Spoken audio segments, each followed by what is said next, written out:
Hello दोस्तों, क्या हाल है।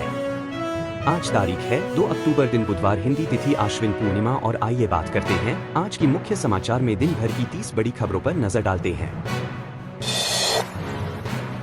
लखनऊ में 4 लेन आउटर रिंग रोड का होगा निर्माण, ये है पूरी योजना। योगी सरकार लखनऊ में 4 लेन आउटर रिंग रोड के निर्माण प्रक्रिया को आगे बढ़ाने की प्रक्रिया शुरू कर चुकी है। सीएम योगी के विजन अनुसार लखनऊ के रैथा अंडरपास से लेकर पीएम मित्र पार्क, टेक्सटाइल पार्क तक 14.28 किलोमीटर क्षेत्र की सड़क को 4 लेन किया जाएगा। वहीं आईआईएम से आउटर रिंग रोड स्थित रैथा अंडरपास के कायाकल्प को भी इस परियोजना के अंतर्गत पूरा किया जाएगा। इस प्रक्रिया में 8.4 किलोमीटर तक सड़क का चौड़ीकरण व सुदृढ़ीकरण कर इसे 2 लेन का किया जाएगा। 2 दिन परेशान करेगी तीखी गर्मी, पछुआ चलने से मिलेगी राहत, कई इलाकों में बूंदाबांदी के भी आसार। बीते दिनों की बारिश से सुहाना हुआ मौसम फिर अपने तीखे तेवरों से परेशान कर रहा है। आंचलिक मौसम विज्ञान केंद्र के वैज्ञानिकों का कहना है कि फिलहाल 2 अक्टूबर तक तीखी गर्मी परेशान करेगी। लखनऊ में तो अभी 5 दिन तक मौसम एकदम शुष्क रहने के आसार हैं। हालांकि 3 अक्टूबर को जिस सिस्टम के सक्रिय होने के आसार दिख रहे हैं, यदि वो सही समय पर सक्रिय हो जाता है तो पछुआ चलने से तापमान की तेजी रुकेगी। आंचलिक मौसम विज्ञान केंद्र के वरिष्ठ मौसम वैज्ञानिक अतुल कुमार सिंह के मुताबिक बुधवार को भी मौसम ऐसे ही शुष्क बना रहेगा। कैबिनेट बैठक में 2 विश्वविद्यालयों की स्थापना को मिली मंजूरी, निवेश नीति में संशोधन को भी मिली सहमति। मुख्यमंत्री योगी आदित्यनाथ की अध्यक्षता में मंगलवार को हुई कैबिनेट बैठक में कई महत्वपूर्ण प्रस्तावों को मंजूरी दे दी गई है। बैठक में विद्या विश्वविद्यालय मेरठ व केरी विश्वविद्यालय मेरठ की स्थापना को मंजूरी दे दी गई है। वहीं उच्च शिक्षा प्रोत्साहन नीति पर सहमति जता दी गई है। बैठक में खरीफ विपणन वर्ष 2024 में मूल्य समर्थन योजना के तहत मक्का, बाजरा और ज्वार की खरीद को मंजूरी दी गई है। पिछली बार से 124.7 mm ज्यादा बरसा मानसून, 3 को होगा विदा, अब से दिन में रहेगी गर्मी। कानपुर में पिछले 3 दिनों से शहर और प्रदेश के अधिकांश क्षेत्रों में हो रही मानसूनी बारिश का सिलसिला 1 अक्टूबर से थम जाएगा। मानसून की विदाई 3 अक्टूबर से शुरू हो जाएगी। यह घोषणा मौसम विभाग की ओर से की गई है। इस सीजन में 1 जून से 28 सितंबर तक कुल 723.3 मिमी बारिश हो चुकी है, जो पिछली बार की अपेक्षा 124.7 मिमी ज्यादा है। अगले 2 दिनों में 15 से 20 मिमी बारिश होने की संभावना है। मौसम विशेषज्ञ डॉक्टर SN पांडे के अनुसार इस बार बारिश ज्यादा जरूर हुई है, लेकिन लोगों और खेती को इसका फायदा कम, नुकसान ज्यादा हुआ है।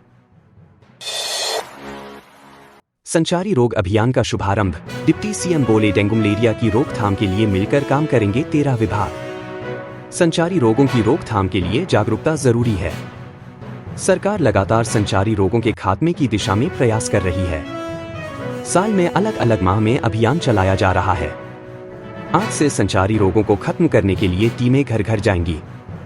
यह अभियान पूरे माह चलेगा, यह कहना है डिप्टी सीएम ब्रिजेश पाठक का। इस बार नवरात्र में महंगे मिलेंगे मेवे, नारियल की 60 से 70 रुपए, काजू बादाम की 200 से 300 रुपए तक बढ़ी कीमत। नवरात्र पर इस बार देवी पूजा व व्रत करने वालों को पूजा के नैवेद्य व फलाहार के लिए ज्यादा जेब ढीली करनी पड़ेगी। पूजा में सबसे ज्यादा इस्तेमाल होने वाले नारियल का दाम इस बार 80 रुपए प्रति किलो तक बढ़ गया है।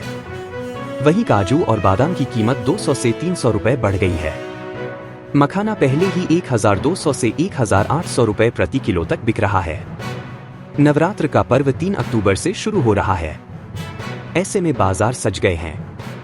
पूजन सामग्री के साथ फलाहार व सूखे मेवे बाजार भी गर्म है। 4000 करोड़ से सुधरेगी किसानों की आर्थिक हालत, विश्व बैंक की मदद से होगा कायाकल्प। प्रदेश में विश्व बैंक की मदद से Uttar Pradesh agriculture growth and rural enterprise ecosystem strengthening (UP agrees) परियोजना शुरू होगी। इसके जरिए कृषि क्षेत्र में कई नवाचार होंगे। 6 साल में करीब 4000 करोड़ रुपया खर्च किया जाएगा। सेंटर ऑफ एक्सीलेंस खुलेंगे और 500 किसानों को तकनीक देखने के लिए विदेश भ्रमण कराया जाएगा। इस परियोजना में केंद्र सरकार व्यय भार में भागीदार नहीं है। मंगलवार को हुई कैबिनेट की बैठक में इस प्रस्ताव को मंजूरी दे दी गई है।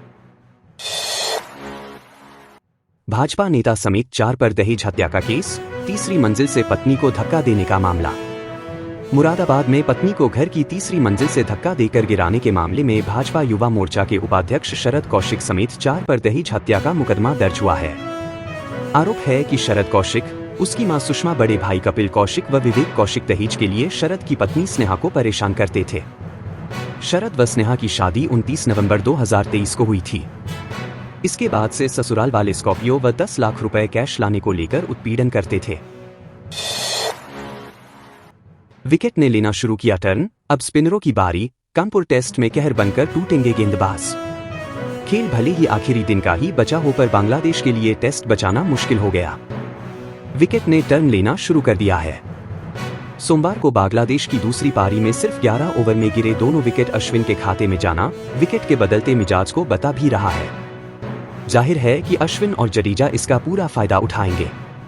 पिच क्यूरेटर शिव कुमार का भी कहना है कि विकेट ने अब स्पिनरों को पूरी तरह मदद करनी शुरू कर दी है। ऐसे में उम्मीद है कि पहले ही सेशन में भारतीय गेंदबाज बांग्लादेश के बल्लेबाजों पर कहर बनकर टूट सकते हैं। अयोध्या गैंगरेप मामले में नया मोड़, सपा नेता मोईद खान का डीएनए नहीं हुआ मैच, नौकर की रिपोर्ट आई पॉजिटिव। अयोध्या में 12 साल की नाबालिग के साथ सामूहिक दुष्कर्म के मामले में समाजवादी पार्टी के नेता मोईद खान के नौकर राजू के साथ पीड़िता की डीएनए रिपोर्ट मैच हो गई है।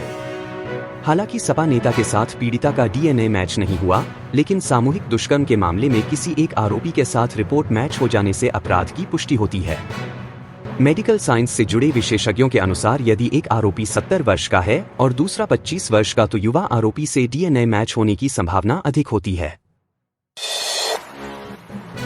झांसी में अवैध पटाखा फैक्ट्री में विस्फोट, खेत में चल रहा था काम, 7 महिलाएं हुई घायल। झांसी में मंगलवार दोपहर समथर कस्बा के पहाड़पुरा तिराहे के पास खेत में चोरी छिपे चल रही पटाखा फैक्ट्री में अचानक विस्फोट हो गया।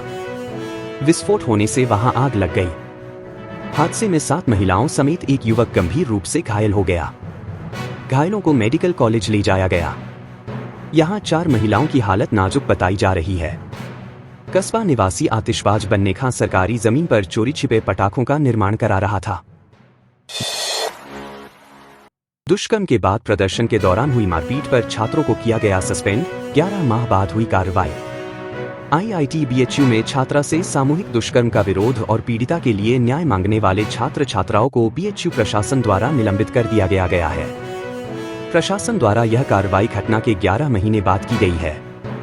छात्रों ने कहा कि जब 3 में से 2 आरोपी जेल से बाहर हैं, तब ये कार्रवाई की गई। छात्रों ने कहा कि यह कार्रवाई उन छात्रों के खिलाफ की गई है जो मौजूदा सरकार की नीतियों से असहमति रखते हैं, कैंपस में हमेशा समाज या अन्य जरूरी सवालों पर मुखर रहे हैं। 21 साल बाद घर लौटा खोया बेटा, तो गले लगकर माँ बाप की आंखें हुई सजल, चेहरे पर लौटी मुस्कान। उत्तर प्रदेश के मैनपुरी में 21 साल पहले लापता हुआ किशोर मंगलवार को अचानक अपने घर आया तो उसे देख माता पिता की आंखों से आंसू बहने लगे। मां ने किशोरावस्था में बिछड़े बेटे को सीने से लगा लिया और भगवान का धन्यवाद करने लगी। पिता के चेहरे पर मुस्कान लौट आई। परिजन ने बताया कि वर्ष 2003 में वह लापता हो गया था। मामला औंछा थाना क्षेत्र के गांव बल्लमपुर का है। गांव निवासी राजेंद्र सिंह का पुत्र कौशलेंद्र सिंह उर्फ के मानसिक रूप से कमजोर था। नहीं थम रहा बुखार का कहर, 2 बच्चों सहित 3 ने तोड़ा दम, 3 मरीज किए गए रेफर। उत्तर प्रदेश के मैनपुरी में पिछले कुछ दिनों से बुखार ने कहर दिखाना शुरू कर दिया है। बुखार से पीड़ित मरीजों की अस्पताल में लगातार भीड़ पहुंचती जा रही है। बुखार से मरने वालों की संख्या भी तेजी के साथ बढ़ रही है। मंगलवार को बुखार से पीड़ित 2 बच्चों सहित 3 मरीजों ने दम तोड़ दिया। वहीं 19 मरीजों को गंभीर हालत में मेडिकल कॉलेज सैफई के लिए रेफर किया गया है। जिला अस्पताल की ओपीडी में मरीजों की भीड़ देखी गई। एक्सप्रेसवे के टोल प्लाजा पर अभद्रता, भाकियू भानु ने किया प्रदर्शन, जाम में फंसी रही कई एम्बुलेंस। ताजनगरी आगरा के फतेहाबाद में आगरा लखनऊ एक्सप्रेसवे के टोल प्लाजा 21 पर मंगलवार को भारतीय किसान यूनियन भानु की गाड़ियों को निकालने को अभद्रता का आरोप लगाते हुए कार्यकर्ताओं ने धरना प्रदर्शन किया। लखनऊ की ओर जाने वाली 6 लाइनों को किसान यूनियन के नेताओं ने अपनी गाड़ियां लगाकर रोक दिया। 35 मिनट तक एक्सप्रेसवे पर जाम के हालात बने रहे। कई एम्बुलेंस भी फंसी रहीं। मांगे माने जाने पर धरना समाप्त किया गया। बरेली कॉलेज में लगा भाजपा का सदस्यता शिविर, समाजवादी छात्र सभा के विरोध पर हटाया गया। बरेली कॉलेज में मंगलवार को भाजपा का सदस्यता शिविर लगाने पर समाजवादी छात्र सभा सछास के कार्यकर्ताओं ने विरोध किया। प्राचार्य कार्यालय का घेराव कर पदाधिकारियों ने कहा कि महाविद्यालय में छात्र संगठन ही सदस्यता अभियान चला सकते हैं, भाजपा का शिविर लगाया जाना अनुचित है। विरोध पर शिविर हटा लिया गया। कॉलेज परिसर में मंगलवार को 2 शिविर लगाए गए थे। इसकी सूचना मिलने पर सछास पदाधिकारियों और कार्यकर्ताओं ने प्राचार्य कार्यालय का नारेबाजी करते हुए घेराव किया। कांग्रेस प्रदेश अध्यक्ष अजय राय का कोर्ट में सरेंडर, मिली जमानत, जारी हुआ था गैर जमानती वारंट। कांग्रेस के प्रदेश अध्यक्ष एवं पूर्व सांसद अजय राय ने मंगलवार को एमपीएमएलए साधना गिरी की अदालत में आत्मसमर्पण किया, जहां उन्हें जमानत मिल गई।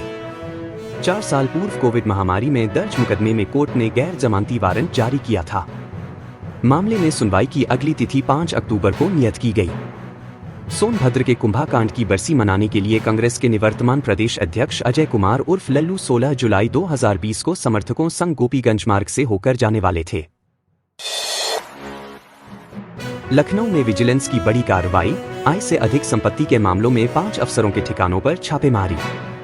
सतर्कता अधिष्ठान विजिलेंस ने जल निगम की कंस्ट्रक्शन एंड डिजाइन सर्विसेज इकाई CNDS के 5 अभियंताओं के ठिकानों पर मंगलवार को छापा मारा। इस दौरान करोड़ों रुपए की अघोषित संपत्तियों के दस्तावेज, नकदी, जेवरात, बीमा, म्यूचुअल फंड, कंपनियों में निवेश के प्रमाण मिले हैं। इसके अलावा कई बैंक खातों और लॉकर्स का भी पता चला है। इन सभी अभियंताओं के खिलाफ विजिलेंस ने आय से अधिक संपत्ति समेत 11 मुकदमे बीते कुछ माह के दौरान दर्ज किए थे, जिसके बाद उनके ठिकानों पर छापा मारा गया है। साथी की मौत पर जलकर कर्मियों ने शव रखकर किया प्रदर्शन, 30 लाख मुआवजा, एक सदस्य को नौकरी की मांग। उत्तर प्रदेश के मथुरा में मंगलवार को भूतेश्वर जलकल ऑफिस पर कर्मचारियों ने हंगामा कर दिया। साथी प्रदीप सैनी की मौत के बाद शव रखकर प्रदर्शन करने लगे। उन्होंने निगम के अधिकारियों व कर्मचारियों पर लापरवाही का आरोप लगाया। सूचना पर अपर नगर आयुक्त रामजी लाल और कोतवाल उमेश चंद्र त्रिपाठी पुलिस टीम के साथ मौके पर पहुंचे। अपर नगर आयुक्त ने लोगों से बात की, उन्हें समझाकर शांत किया। परिजन ने 30 लाख रुपए मुआवजा और घर के एक सदस्य को नौकरी देने की मांग की। यूपी के मंत्री ओम प्रकाश राजभर की मांग, बिहार और गुजरात जैसी यूपी में भी हो पूर्ण शराबबंदी। महिलाओं को घरेलू हिंसा और उत्पीड़न से निजात दिलाने के लिए प्रदेश में बिहार, गुजरात जैसी पूर्ण शराबबंदी जरूरी है। जब तक शराब बंद नहीं होगी, तब तक गरीबों का कल्याण नहीं होगा। सुहेलदेव भारतीय समाज पार्टी के राष्ट्रीय अध्यक्ष एवं उत्तर प्रदेश के लोकप्रिय कैबिनेट मंत्री ओम प्रकाश राजभर ने लखनऊ के दारुल सफा में आयोजित पार्टी की उत्तर प्रदेश महिला मोर्चा की समीक्षा बैठक के दौरान यह विचार व्यक्त करते हुए कहा है कि चुनाव आयोग और सरकार एक कानून बनाए कि लोकसभा और विधानसभा में 50% सीटें महिलाओं के लिए आरक्षित हो। सुहागरात पर खुला पति का राज, दुल्हन बोली नहीं रहना इसके साथ, फिर बिचौलिए को कमरे में बंद कर किया ये सलूक। बरेली के सीबीगंज क्षेत्र में अजब मामला सामने आया है। सुहागरात पर पति को शारीरिक रूप से अक्षम बताकर दुल्हन मायके चली गई। इसके बाद मायके वालों ने शादी कराने वाले बिचौलिए को घर में बंधक बनाकर पीटा। रुपए व सामान लूटने का भी आरोप है। पुलिस ने उसे छुड़ाकर उसके परिजनों को सौंप दिया। समझौते के लिए हुई पंचायत में नतीजा नहीं निकला। पीड़ित बिचौलिए की तहरीर पर पुलिस ने दुल्हन पक्ष के 4 लोगों पर रिपोर्ट लिख ली है। दोस्तों, अगर आप वीडियो पसंद करते हैं तो वीडियो को लाइक करें और चैनल को सब्सक्राइब करें और आप अपने जिले का नाम कमेंट बॉक्स में जरूर लिखें।